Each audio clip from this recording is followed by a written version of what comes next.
All right, so are you ready to really dive deep into a story that's been around for thousands of years? Always ready for a good story. This one I think you'll find is surprisingly relevant even today. Oh, let's hear it. So we're going way back to ancient China, deep into Chinese mythology. We're talking about the Millennium Yinglong. Ah, a classic. Yeah, and the text that we're looking at is it's literally called Millennium Yinglong. Straightforward title. I like it. Gets right to the point. Totally. And, the story's all about perseverance, loyalty, and that really deep satisfaction that comes when you fulfill your commitments. Those are some pretty universal themes. I can already see why you said it'd be relevant. Right. It's amazing how stories this old can still speak to us. Definitely. There's a reason these stories have been passed down for generations. Absolutely. Okay, so imagine this, right? You're in the Kunlun Mountains of ancient China. Oh, I love the Kunlun Mountains. So much mythology tied to that place. Right. Mist-shrouded peaks, like whispers of mystical creatures. It's basically where all the coolest Chinese legends come from. It's like they're Mount Olympus or something, right? Exactly. And it's in this incredible setting that we meet Mo Quan. No. Yeah, he's in Yinglong, so think. Like a super powerful, ancient type of dragon. Okay, got it. Powerful, ancient dragon. And he's been cultivating his dragon skills, honing them for nearly 1,000 years. Wow, 1,000 years. That's dedication. I know. So the Kunlun Mountains are almost like, a place where the earthly and the divine kind of blur together. Yeah, a perfect place for a story about, a creature on the verge of godhood. Exactly. Yeah. So Mo Quan, he's not just any dragon, right? He's got these amazing jade-like scales. His eyes are like shimmering stars. Oh, I bet that's a sight to see. Right. And when he flies, he's surrounded by these swirling, colorful clouds. Pretty epic, right? Definitely sounds epic. But he must have some important role to play in this story if he's that powerful, right? Oh, yeah. He's got a really important job. He guards a spiritual spring deep in the mountains. Spiritual spring. What's so special about that? This spring is special, super special, because it produces a single drop of something called dragon marrow every 100 years.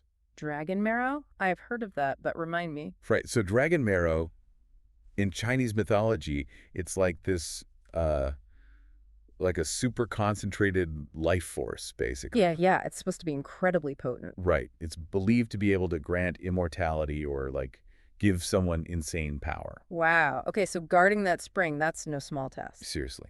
And then things get even more interesting. One day, this celestial being comes down from the heavens. Oh. Think flowing white hair, otherworldly vibes. Sounds pretty impressive. Totally.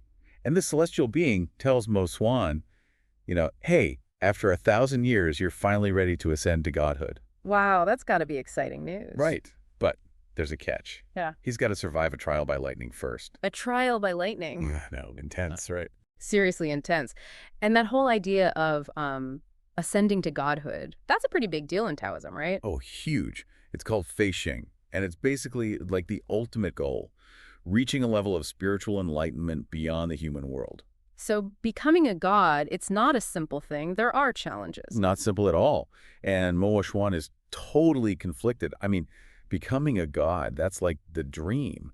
But he's been guarding this spring for 1,000 years. It's a huge responsibility. Oh, I can see the dilemma. It's like that feeling when you get offered an amazing job, but it means leaving your family behind. What do you choose? Exactly. It's that classic struggle between what we want for ourselves and our responsibilities to others. Yeah, a struggle a lot of us can relate to, I think. And it sounds like Mo Xuan's got a pretty epic version of that struggle going on. Totally.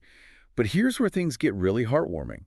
All the other mystical creatures in the mountains, they've seen Mo Xuan's dedication for centuries, right? They've seen him doing his duty all that time. Yeah, so they all get together and offer to guard the spring for him while he goes through this trial. Oh, that's nice. A little support system. Right. It's this huge show of support, like a reminder that we're all stronger when we help each other out.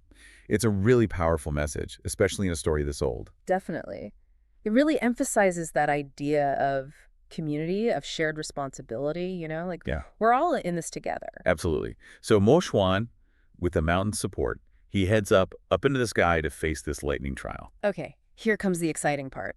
And it is intense. He's up against, get this, 9 golden thunderbolts. 9! 9. Each one is stronger than the last. It's Oh. the ultimate test of, like, all his strength and everything he's learned over 1,000 years. 9 is a pretty significant number in Chinese culture. Oh, it's huge. It represents completion, absolute power. So Mo Xuan facing 9 thunderbolts. That's not just a random number. He's facing the ultimate challenge. Exactly. And you can probably guess what happens. He makes it through. Of course he does. 1,000 years of training, all that support. But he doesn't come out the other side the same. He's transformed. He's bigger now. His scales are brighter. He's got these incredible golden horns. Sounds like a serious glow-up. Right. But here's the really big change. He now has 5 claws instead of 4. 5 claws. That's gotta be symbolic. Very symbolic. 5-clawed dragons were traditionally associated with the emperor in Chinese culture. So it signifies ultimate authority, like he's reached the peak of his power. Precisely. It's amazing how much symbolism is packed into just that one detail. But even though Mo Tuan has basically become a god at this point, he doesn't forget where he came from. He remembers his roots. Right. Before he ascends to the heavens, he uses his newfound power to bless the mountain and the spring, making sure they're protected. That's a great detail. He still cares about his responsibilities, even though he's moved on to bigger things. It's like a reminder to, never forget where we came from and the people who helped us along the way. Absolutely. And it shows his character, even as a god, he's still humble. Totally. And the story says those colorful clouds that you sometimes see above Kunlun Mountain. The ones you mentioned earlier. Yeah. Those are believed to be Mo Xuan, still washing over the place he protected for so long. It's such a beautiful image. It really is. It reminds us that the things we do, the choices we make, they can have a lasting impact, even after we're gone. So true.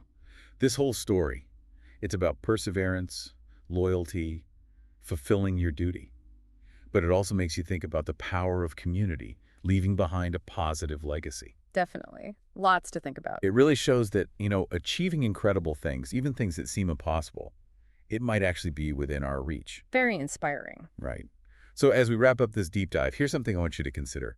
What are those things in your life, the responsibilities or commitments, that deserve that same unwavering dedication that Mo Xuan showed? Yeah, what impact do you want to leave on the world? Exactly. Yeah. Think about it.